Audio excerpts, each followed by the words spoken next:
nimuhumure namwe Imana yarabazirikanye. Imana n'urukundo. Hari imiti 8 Imana yahaye buri muntu wese. Mu gusura mu byageze igice cy'indwi umurongo wa 12 Imana yaravuze yuko nitwumvira amategeko yayo itazosubira guteza indwara zazindi yateje abanyegiputa, izina ry'Imana nire hafi cyubahiro. Reka rero twigane imiti 8 Imana yatanze mu gitabo bita La guérison divine, le mystère de la guérison. Baravuze Dr. Pamplona Hoje mu bitabo yanditse nabo nyene yaravuze ibijanye n'iyo miti. Nuvuga ngo iyo miti nawe uri umukene nawe uri umutunzi buri wese ashobora kwishikira kandi kuri gusa.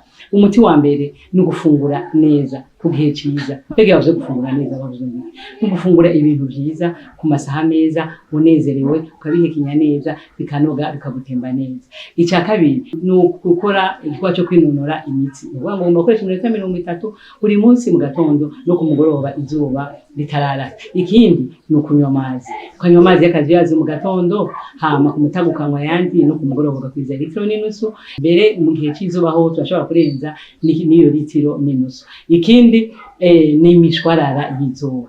Imana yarayitanze kumukene, kumukire, kumurozi, kumwicanyi, kusengana udasenga Imana n'urukundo. Iyo mishwarara y'izuba irimo imiti myinshi ishobora kutuvura indwara zirenga amajana atakindi kintu dukoresheje. Ikindi nico bita temperance, ni ukwigerera mu bintu byose, ukigerera mu kurya, ukigerera mu kunywa, ukigerera mu gukora, ukigerera. Nibyo bizotuma ugira amagara mazima. Ikindi ni akayaga keza. Kuva isaha 11 Imana ibikuye akayaga keza kari budufashe. Nijoro iyo tuko turahema ibiti byose bitora gaz carbonique cyangwa umwuka mubi turekura maze bikayahunguramo cyo bita oxygene mu mwuka mwiza. Kuva saa 11 tuba turonka akayaga keza. Ujye ubyuka mu gatondo uheme winjiza impemu incuro zirenga 15 buri gitondo. Uzuburonse oxygene izogufasha umunsi wose. Ikindi ni ukuruhuka neza. Mbega iyo bavuze kuruhuka neza bavuze ikintu ngo guhera saa 3 umuntu wese agomba kuba ari mu gitanda aruhubutse ko niyo masaha Imana yagennye. Kandi ukaryama atavyo kujya biri mu nda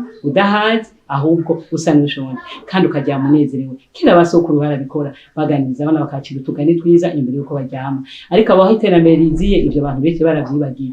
Ganira neza n'abana n'umutware wawe n'abashitsi, mujyawe munezerewe, mujyame mutwenze, muronke itiro ryiza. Ikindi ni ukwizigira Imana. Ibyo wakora byose uje wizigira Imana. Ibintu byose dukora hari igihe biduga, hari igihe bimanuka, ariko byose Imana iri kumwe natwe. Imana iradukunda, izodutererana, tuyizeye mu mwizigirwa.